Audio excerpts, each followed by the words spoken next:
আলহামদুলিল্লাহ অনেক ঝামেলা পার করে নিজের গন্তব্যে পৌঁছে গিয়েছি। এখন আমার কিপটা ভাই আজকে কি আইটেম দিয়ে আমাদেরকে খাবার খাওয়াচ্ছে সেটা আপনাদের সাথে শেয়ার করব। আসসালামু আলাইকুম, দারুণ একটি ভিডিওতে সবাইকে স্বাগতম। ভিডিওটি খুবই স্পেশাল, অবশ্যই ভিডিওটি না টেনে সবাই দেখতে থাকুন। অবশেষে আমাদের ব্যাগপত্র কাঠিতে তোলা হয়েছে, এখন আমরা বাড়ির উদ্দেশ্যে রওনা দেব। আর এটা হচ্ছে হযরত শাহজালাল আন্তর্জাতিক বিমানবন্দরের 1 নম্বর টার্মিনাল। এখানে আমাদের গাড়ি অলরেডি রেডি। তারপরে শরীফ চিমরান বসে আছে, তারা খুবই ক্লান্ত হয়ে গিয়েছে। তো অবশেষে আমরাও গাড়িতে উঠে গিয়েছি। এখান দিয়ে গাড়িতে বসে অনেকজনে খাবার খাচ্ছে আর অনেকজন প্রিয়জনের জন্য অপেক্ষা করতেছে। আসলে কিন্তু প্রত্যেকটা অপেক্ষারই প্রহর শেষ হয় না যতক্ষণ পর্যন্ত প্রিয়জনটা কাছে না পায়। তো অবশেষে আমরা এয়ারপোর্ট থেকে এখন বের হয়ে যাচ্ছি। এটা হচ্ছে এয়ারপোর্টের পার্কিং, বাইরের এরিয়াটা। আমার কাছে ঢাকার এয়ারপোর্টের এরিয়াটা খুবই ভালো লাগে। আর এখানে দেখেন অনেক বাইরা তাদের গাড়ির জন্য অনেক কষ্ট করে, তারা বিদেশ থেকেও কষ্ট করে আসছে, এখন দেশেও এসে কষ্ট করতেছে। এটা কি মানা যায়? এই যে আমাদের হযরত শাহজালাল আন্তর্জাতিক বিমানবন্দর ঢাকা দেখা যাচ্ছে, এটা দিয়ে কত মানুষ কান্না করে যাচ্ছে, আবার এখান দিয়ে কত মানুষ হাসতে হাসতে বাড়ি ফিরছে। এটার নামই হচ্ছে প্রবাস। তো আসলে কিন্তু এই পার্কিংটা এরিয়াটা খুবই ভালো। আর এখানে যাদের ছবিগুলো লাগানো আছে তারা জুলাই আন্দোলনের সময় যারা মৃত্যুবরণ করেছে তাদের ছবিগুলো এখানে টাঙানো আছে। তো দেখেন অবশেষে আমরা অনেক কষ্ট, অনেক জ্বালা যন্ত্রণা অপেক্ষা করে আসছি, এখন আবারও চলে যাচ্ছে। কিন্তু দুঃখের বিষয় একটা, আমরা একটু ফটোশ্যুট করতে পারি না, একটু ঘোরাফেরা করতে পারি নাই। এত পরিমাণ টায়ার্ড ছিলাম আর এতক্ষণ জানাচ্ছিলাম কি আর করা। অবশ্যই যারা যারা ঢাকাতে যাবেন প্রিয়জনকে আনার জন্য তারা প্রায় 1 ঘন্টা আগে চলে যাবেন, তাহলে প্রিয়জনগুলোকে হাতে নাতে আনতে পারবেন এবং অনেক স্মৃতি নিয়ে আসতে পারবেন। তো অবশেষে আমরা আসার সময় এখানে আলিফ কাচ্চি ডাইনে চলে আসছি খাবার খেতে। এখন সময় দুপুর 3টা।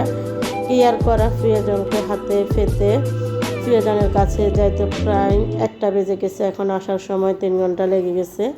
এখানে আসছি খাবার খেতে। আর এখানের এই পরিবেশটা খুবই সুন্দর। আর আমার আব্বু ঘুমিয়ে গিয়েছে। তো অবশেষে আমার আব্বু আসছে। তো চলুন আজকে আমরা কি দিয়ে খাবার খাই।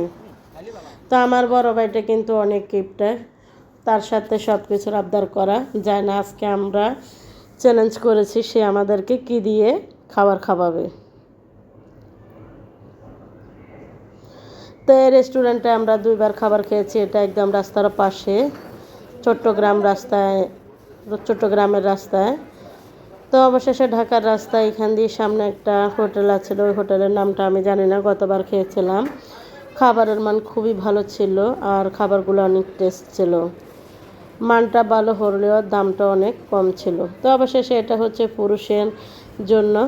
তো এখানে আমাদের পোলাপান বাইরবো আব্বু সবাই ফ্রেশ হতে যাচ্ছে, ভিতরে ওয়াশরুম আছে। তো এখন অবশেষে আমরা মহিলা কেবিনে চলে যাচ্ছি।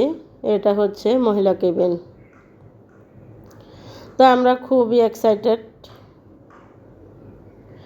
আর এটা হচ্ছে আমার আব্বু তো খুবই টায়ার্ড, তারপরও আমাদেরকে বলছে না যে আমার আব্বু অসুস্থ। এখন এখানে নাতিদের সাথে দুষ্টামি করতেছে, ওই যে নাতিকে দেওয়ার জন্য নিষেধ করছে। এখন নাতি অসুস্থ হয়ে গিয়েছে, এটা নিয়ে একটু বকাবকি করছে। তো ফাইনালি আমাদের খাবারগুলা চলে আসছে। এটা হচ্ছে তিত করলা দিয়ে আলু ভাজা, আর এখানে হচ্ছে ভাত, মুরগির মাংস। একটু আগে দেখেছেন ওটা হচ্ছে ভর্তাটা হয়েছিল কচুর পাতার যে ডোকা ছিল ওইটার। তো অবশেষে আলহামদুলিল্লাহ আমরা সবাই মিলে খাবার খাচ্ছি। আর এখানে দিয়েও তো আমার শরীফে লেগ পিস খাচ্ছে। তো আজকে অনেক দিন পর ভাইয়ের একসাথে বসে রেস্টুরেন্টে খাবার খাচ্ছে। তো সবাই আমার পরিবারের জন্য দোয়া করবেন। আমার পরিবারটা খুবই হাসি খুশি এবং খুবই হ্যাপি একটা পরিবার। তো আমিও কিন্তু আমার আব্বুর সাথে বসে আছি। তো খাবার দাবার খেয়ে এখন আমরা একটু বাইরে ঘোরাফেরা করতেছি। আর এখন আমার ছেলে মেয়ে বলতেছে এখানে কিছু ছবি তোলার জন্য।